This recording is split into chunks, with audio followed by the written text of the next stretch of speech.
Hello viewers, welcome to ஊனுனா உணவு உடலுக்கும் உயிருக்கும்.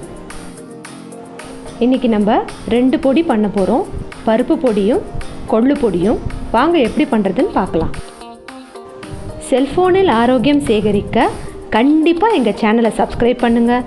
சுட சுட பசி ஆற பெல் பட்டனையும் ப்ரெஸ் பண்ணுங்கள். பருப்பு பொடிக்கான இன்க்ரீடியன்ட்ஸ் உங்கள் ஸ்க்ரீனில் வருது, டிஸ்கிரிப்ஷன்லையும் கொடுத்துருக்கோம், பார்த்துக்கோங்க. முதல்ல கருவேப்பிலையை நல்லா கழுகி காய வச்சுக்கோங்க. காய வைக்க நேரம் இல்லைன்னா அப்படியே போட்டு நல்லா வறுத்துக்கோங்க. 1 கப்பு உளுத்தம் பருப்பை பொன்னிறமாக வர வரைக்கும் வறுத்து எடுத்து வச்சுக்கோங்க.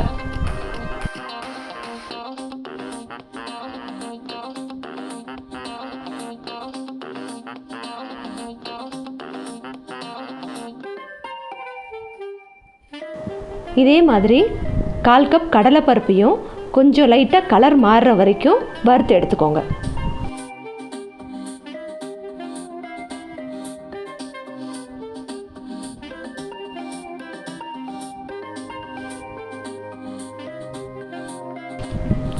கால் ஸ்பூன் ஜீரகம், மிளகு, காஞ்ச மிளகா இதை லைட்டாக வறுத்து எடுத்துக்கோங்க.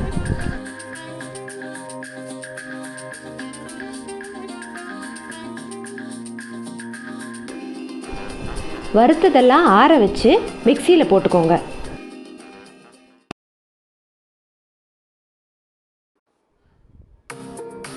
இப்போ இதில் தேவையான அளவு உப்பும் பெருங்காய பொடியும் சேர்த்துக்கோங்க.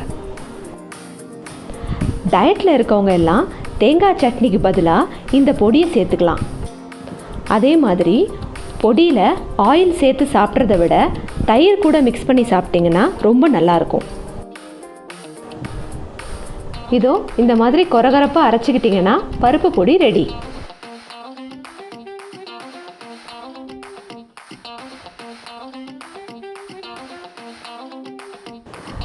கொள்ளு பொடிக்கு தேவையான இன்க்ரீடியன்ட்ஸ் எல்லாம் உங்கள் ஸ்க்ரீனில் தெரியுது, டிஸ்கிரிப்ஷன்லேயும் கொடுத்துருக்கோம், பார்த்துக்கோங்க. கருவேப்பிலையை கழுகி வறுத்து எடுத்துக்கோங்க.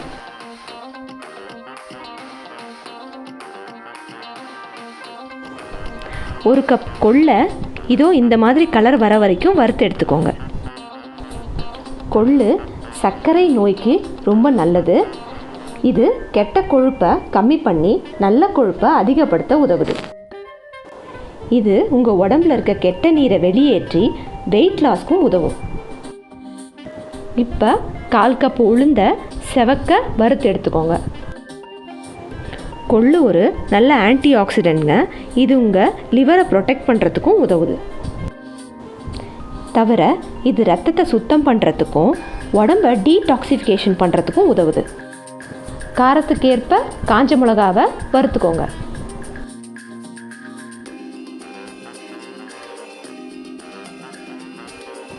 ஒரு டீஸ்பூன் கடலைப்பருப்பும் 1 டீஸ்பூன் வர கொத்தமல்லியும் சேர்த்து வறுத்துக்கோங்க.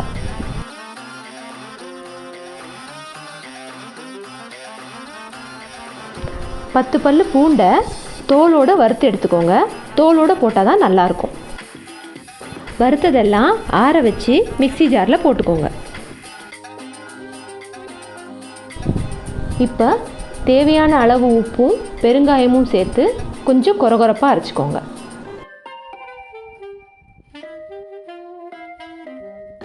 அரைச்ச பொடியோட வறுத்த பூண்டு சேர்த்து இன்னும் ஒரு தடவை அரைச்சி எடுத்துக்கோங்க. இதோ கொள்ளு பொடி ரெடி. இந்த 2 பொடியையும் உங்கள் வீட்டில் செஞ்சு பார்த்துட்டு எப்படி இருந்ததுன்னு கமெண்ட்டில் ஷேர் பண்ணுங்கள். உங்கள் கமெண்ட்ஸ் எங்களுக்கு ரொம்ப முக்கியம். வீடியோ பார்த்ததற்கு நன்றி. மீண்டும் அடுத்த வீடியோவில் சந்திப்போம்.